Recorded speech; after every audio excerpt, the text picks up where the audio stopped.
यह electric bike का 72 volt का कंट्रोलर है। तो इस कंट्रोलर में खराबी यह है कि ये मीटर में ECU लिख के आ रहा है। तो मैं आपको दिखला देता हूँ। मैंने बैटरी से कनेक्ट कर दिया है कंट्रोलर को। आप देख पा रहे होंगे ECU लिख के आ रहा है। इसमें फॉल्ट आता है कंट्रोलर में कि मीटर में ECU लिख के आता है। तो आज इसी को ही रिपेयर करेंगे। वीडियो को बिल्कुल ध्यान से देखना है। हेलो दोस्तों, my YouTube channel e vehicle technical Guruji में आपका स्वागत है। आप सभी कैसे हैं? अच्छे होंगे, स्वस्थ होंगे। तो बिना टाइम वेस्ट करते हुए वीडियो को आगे बढ़ाते हैं। देखते हैं इसमें क्या कमी है, क्या मॉसफेट जला है, क्या और कोई कंपोनेंट जला है। तो वीडियो को बिल्कुल ध्यान से देखना है आपको, तभी आप सीख पाएंगे, अपने घर पर ही कंट्रोलर को बना पाएंगे। इसका आप नंबर देख सकते हैं 1540। तो मैं इसको अब इस वायरिंग में से खोल के तब चेक करेंगे इसको। जब कंट्रोलर में ECU का फॉल्ट आता है तो सबसे पहले हमें क्या चेक करना पड़ता है, तो मीटर को हम डायोड मोड में रखेंगे और कंट्रोलर के जिधर से हम बैटरी कनेक्ट करते हैं, जो रेड वाली पिन है उसको ब्लैक के पॉइंट पर रखेंगे, और जो ब्लैक वाली पिन है जो मोटर कनेक्ट करते हैं, जो 3 पॉइंट रहते हैं, बारी बारी से टच करेंगे। कितना कितना रीडिंग आ रही है ये देखेंगे हम। देखो 0 आ रहा है इसमें। इसका मतलब ये सेक्शन हमारा ख़राब है। इसी की वजह से मीटर में ECU का फॉल्ट आ रहा है, गाड़ी आगे नहीं बढ़ती है। दूसरे वाले पॉइंट में देखेंगे 509, 508। तीसरे वाले में देखेंगे 505। अब इसी को पलट के ब्लैक वाली को जिधर से बैटरी कनेक्ट करते हैं रेड वाली पर रखेंगे, रेड वाले पॉइंट पे, और रेड वाली पिन से मोटर के तीनों पिनों पर टच करेंगे। 510। जब हम ब्लैक वाली से यहाँ टच कर रहे थे तो 0 आ रहा था। जो रेड वाली से टच करते हैं तो 510 पूरा रीडिंग दिखा रहा है। इसका मतलब ये है जो रेड वाला है बैटरी जो कनेक्ट करते हैं, जो प्लस वाला पॉइंट रहता है उसका इसमें जो कनेक्शन रहता है वो बिल्कुल ओके है। अब बीच वाले से टच करेंगे 504, 507। मतलब ये है कि जब हम इसको माइनस से कनेक्ट करते हैं तभी हमको 0 दिखाता है। इसका मतलब है जो माइनस वाला पॉइंट है हमारा मोटर सेक्शन में वो ख़राब है। ख़राब क्या है? कोई मॉसफेट ही जला होगा उसमें। आइए देखते हैं इसमें कितने मॉसफेट जले हुए हैं। कितने मॉसफेट जलने के बाद कितने मॉसफेट हम लगाते हैं, एक ही नंबर के अलग अलग नंबर के लगाते हैं। इस वीडियो में सारी जानकारी प्राप्त करेंगे।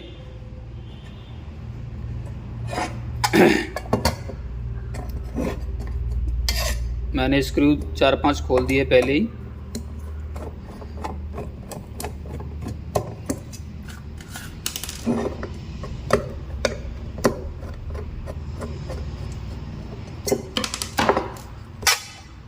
आप नंबर देख पा रहे होंगे 1540 कंट्रोलर का।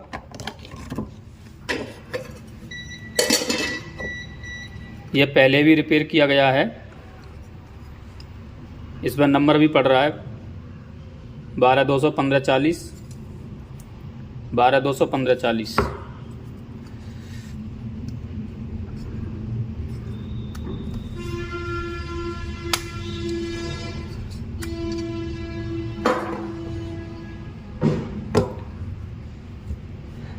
हमारे 3 सेक्शन में मॉसफेट लगे रहते हैं और एक सेक्शन में 4 मॉसफेट लगे रहते हैं। 4 मॉसफेट का एक सेक्शन हो गया मोटर का, 4 मॉसफेट का एक सेक्शन हो गया, 4 मोटर का एक सेक्शन। इसका मतलब है 3 सेक्शन रहते हैं मोटर के, वो 4-4 मॉसफेट के पेयर से बने रहते हैं। अब चलिए मॉसफेट चेक करते हैं।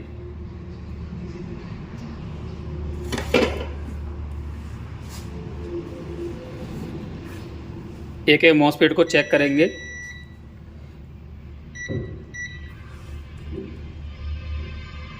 देखो, जो पहला वाला जो मॉसफेट है हमारा वो ही ख़राब है। अब दूसरे को चेक करेंगे। 0017 0017 इसलिए बता रहा है, जब इस मॉसफेट को हम निकाल लेंगे तो इस मॉसफेट की पूरी वैल्यू शो करने लगेगा। इसको भी आगे देखेंगे हम। 1115। अब हम इधर से देखेंगे 599, ऐसे इसको देखेंगे 599। बारी बारी के सबको चेक करेंगे। पहले इसमें ये 2 मॉसफेट लगाए थे, ये दोनों मॉसफेट सही हैं।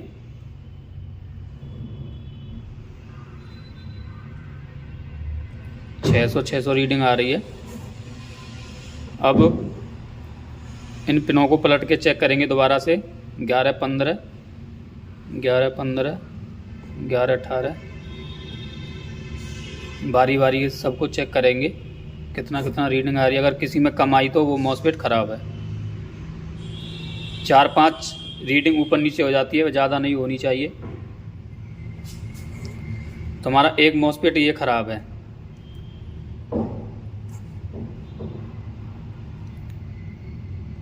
और दूसरी बात क्या होती है, मेन चीज़ होता है कि मॉसफेट ख़राब तो हुआ है, ये क्या रीज़न होगा इसका ख़राब होने का, ये भी तो हमको ढूंढना पड़ता है कि ये मॉसफेट क्यों ख़राब हुआ है। इसके भी बारे में आपको जानकारी दूंगा। वीडियो को बिल्कुल पूरा देखना ध्यान से। बीच बीच में मैं आपको इम्पोर्टेंट पॉइंट बताऊंगा इसके बारे में, जो आप अपने घर पर ही रिपेयर कर सकते हैं और कभी ख़राब नहीं होगा। फिर पहले भी मैंने इसको बनाया है, ये दोबारा आया मेरे पास। जो मैंने मॉसफेट डाले थे वो बिल्कुल सही हैं, कोई दूसरा मॉसफेट इसमें ख़राब हुआ है फिर दूसरे सेक्शन का।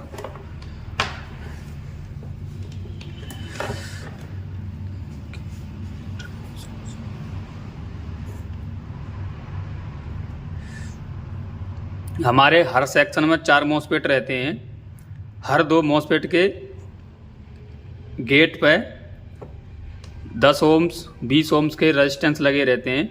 उनकी वैल्यू भी हमको चेक करनी होती है कि अगर कोई रेजिस्टेंस तो नहीं ख़राब हो गया है, उसकी वजह से भी मॉसफेट हमारे ख़राब हो जाते हैं। मैं आपको दिखाता हूँ। देखिए, इसमें 20 ओम्स का रेजिस्टेंस लगे हुए हैं, इसका गेट और इसका गेट।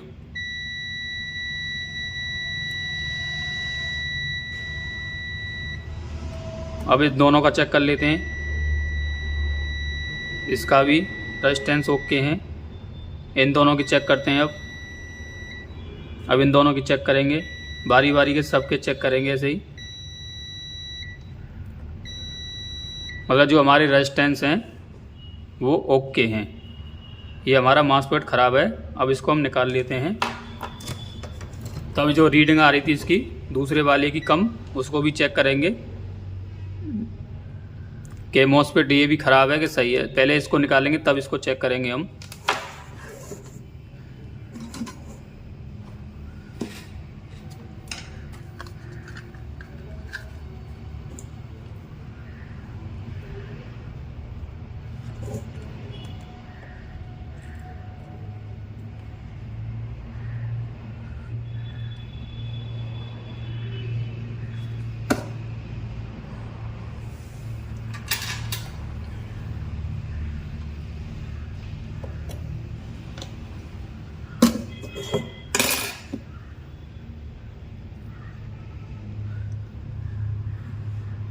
आप मॉसफेट का नंबर देख पा रहे होंगे, 105R4NT और 90 एम्पियर। नीचे 90A लिखा हुआ है।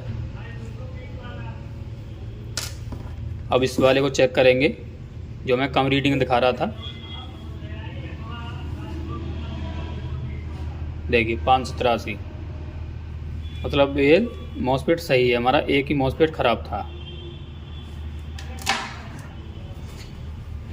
अब इसमें हम दूसरा मॉसफेट इसी नंबर का डालेंगे।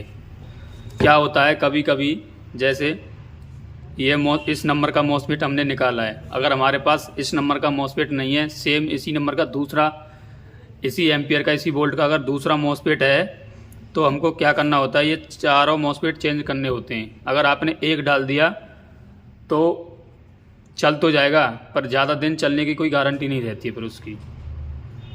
तो हमेशा आप अगर कोई दूसरा मॉसफेट कंट्रोलर में डाल रहे हैं तो चारों के चारों चेंज करना होता है, तभी सक्सेस होगा वो।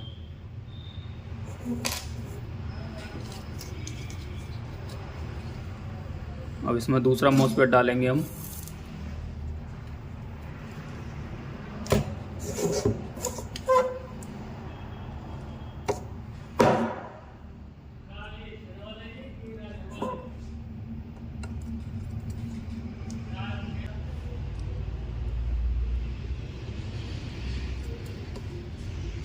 कभी कभी क्या होता है कि जैसे मॉसफेट ख़राब हुआ, आपने मॉसफेट डाल दिया, स्कूटी में लगाया, फिर मॉसफेट ख़राब हो गया, फिर लगाया, फिर स्कूटी में लगाया कंट्रोलर को, फिर ख़राब हो गया, तो आपको पता ही नहीं रहता है कि वो किस कारण के मॉसफेट ख़राब हो रहा है। इसके बारे में बताऊंगा कि आपको कैसे चेक करना है, कैसे पता चलेगी इसमें क्या खराबी है, किस वजह से हमारा मॉसफेट बार बार ख़राब होता है।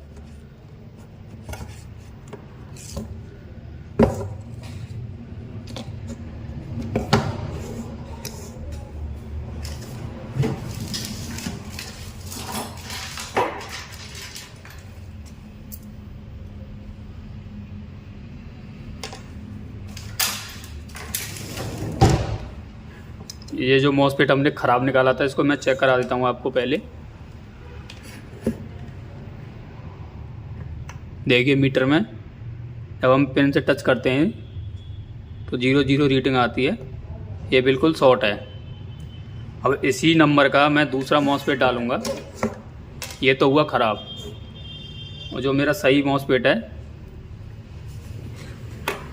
इसका नंबर भी आप देख पा रहे होंगे,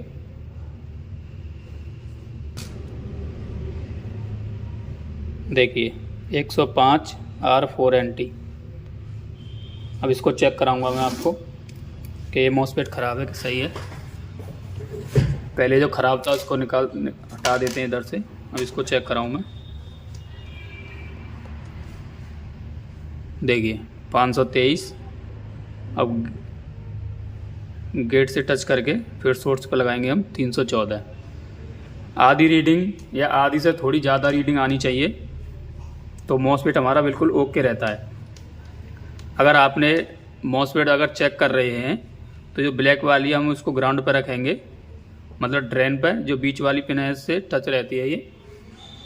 तो हम सोर्स पर जब टच करेंगे तो पहले डिस्चार्ज कर लेंगे मॉसफेट को, तीनों पिनों को टच करके। अब 524 इसका पूरा रीडिंग आ रहा है। अब जैसे ही हम गेट से टच करके, गेट पर कोई रीडिंग नहीं आनी चाहिए, फिर सोर्स पर टच करते हैं हम तो 315 है, मतलब आधी से ज़्यादा। और पूरा रीडिंग नहीं आनी चाहिए। जैसे यहाँ पे 526 आई, अगर आपने यहाँ टच किया, यहाँ रीडिंग आई तो ख़राब है, अगर पूरा रीडिंग यहाँ पे आई तो ख़राब है। ये आपको ध्यान रखना है।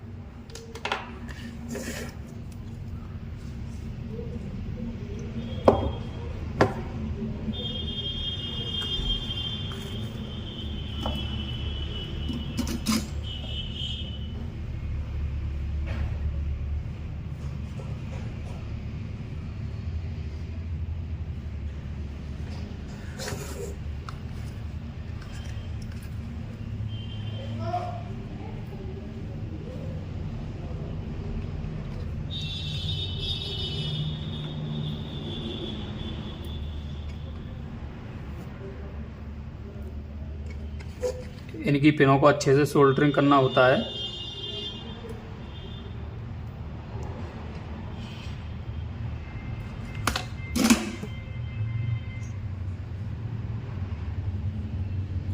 अच्छे से हो गया सोल्डरिंग।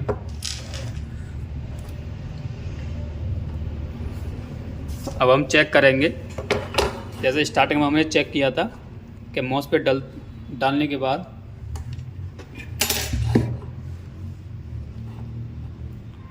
ये हमारा माइनस का रहता है।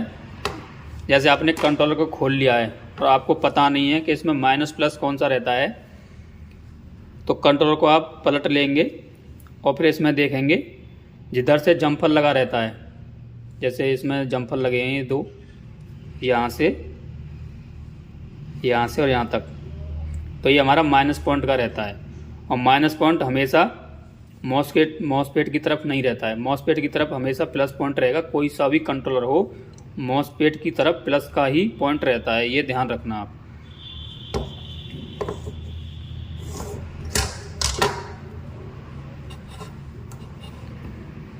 जो माइनस वाला पॉइंट था उसमें हम रेड वाली पिन रखेंगे। अब चेक करेंगे 472, 98, 500, 93, 94, 500। मतलब जो हमारा शॉर्ट था वो ख़त्म हो गया इसमें से। अब इसको हम लगा के चेक करेंगे वायरिंग में कि एसयू का फॉल्ट मीटर से हटा के नहीं हटा और क्यों आया था, इसको भी मैं चेक कराऊंगा बारी बारी से। कितने मॉसफेट की कौन सी पिन पे कितना कितना वोल्टेज आना चाहिए, सारी चीज़ें आपको प्रैक्टिकली दिखाऊंगा मैं आपको। वीडियो में बस बने रहिए, वीडियो को पूरा देखना।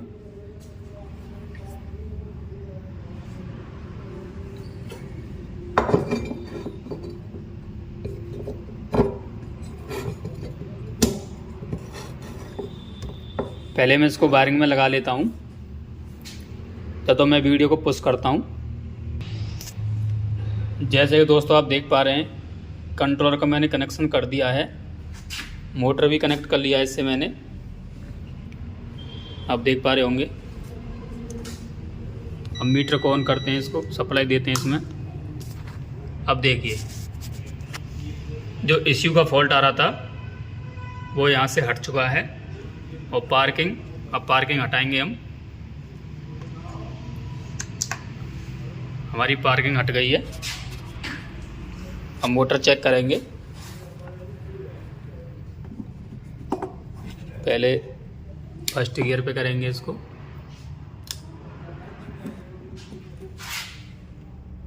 देखिए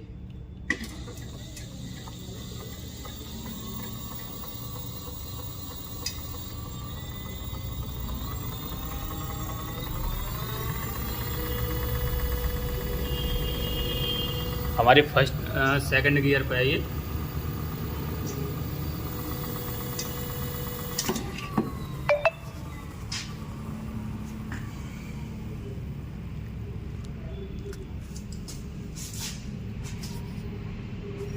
में लगा दिया। अब आपको वोल्टेज चेक कराऊंगा कि किस किस मॉसफेट पे कितना कितना वोल्टेज आना चाहिए। तो इस तरीके से चेक करने के लिए सबसे पहले हमको कंट्रोलर को मोटर के साथ कनेक्ट करना होता है, और जब हम मोटर को चलाते हैं तभी वोल्टेज हमारे यहाँ पे बन के आते हैं। तो तब अब पता चलेगा हमको ये मॉसफेट क्यों ख़राब होता है। अगर हमारे पास कोई वोल्टेज अगर कम डाउन हो रहा होगा यहाँ पे, तो इस वजह से हम उसको प्रॉब्लम को सॉल्व करेंगे। तो देखिए मैं अब मोटर को चालू कर लेता हूँ। आप देखिए वोल्टेज, आप पहले यहाँ पे कैपेसिटर लगा रहता हर सेक्शन में 25 वोल्ट 50 वोल्ट 47 यूएफ का। तो इसी पे चेक करेंगे सबसे पहले हम। देखिए 24 वोल्ट आ रहा है यहाँ पे, और इसकी दूसरी साइड में 38। अब ऐसे ही इस पे चेक करेंगे दूसरे वाले सेक्शन वाले मॉसफेट कैपेसिटर पे 24 और 38। ऐसे ही तीसरे वाले पे चेक करेंगे 24.5, दूसरी साइड में 38। इसका मतलब है कि हमारे जो कैपेसिटर हैं वो तीनों वोल्टेज बराबर बराबर निकाल रहे हैं।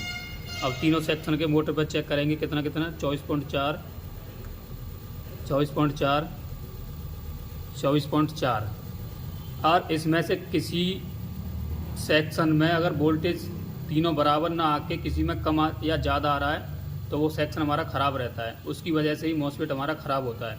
तो इसमें ऐसा कोई प्रॉब्लम हमको दिखा नहीं। अब इनके मॉसफेट पर देख लेते हैं कितना कितना वोल्टेज आ रहा है। 8.3, बीच वाले 24.4 और ये माइनस का है 8.3, 24.4। देखिए इस पर ये प्लस वाला है 29.8 आ रहा है इस पर। बीच वाले पे 62, क्योंकि मेन कनेक्ट है ये बैटरी से। इस वाले पे 29 आ रहा है, तो हर सेक्शन में 29.8 आना चाहिए। अब ऐसे ही इस सेक्शन पर चेक करेंगे 29.9, ये भी ठीक है और ये भी ठीक है। जैसे कि दोस्तों आपने पूरी तरीके से प्रैक्टिकली ही कंट्रोलर का रिपेयरिंग का वीडियो आपने देखा। आशा करता हूँ आपको वीडियो अच्छी लगी हो, और अच्छी लगी हो तो लाइक करना, वीडियो को कमेंट करना, शेयर करना और चैनल को सब्सक्राइब कर लेना, जिससे कि आने वाली वीडियो सबसे पहले आपके पास पहुँचे।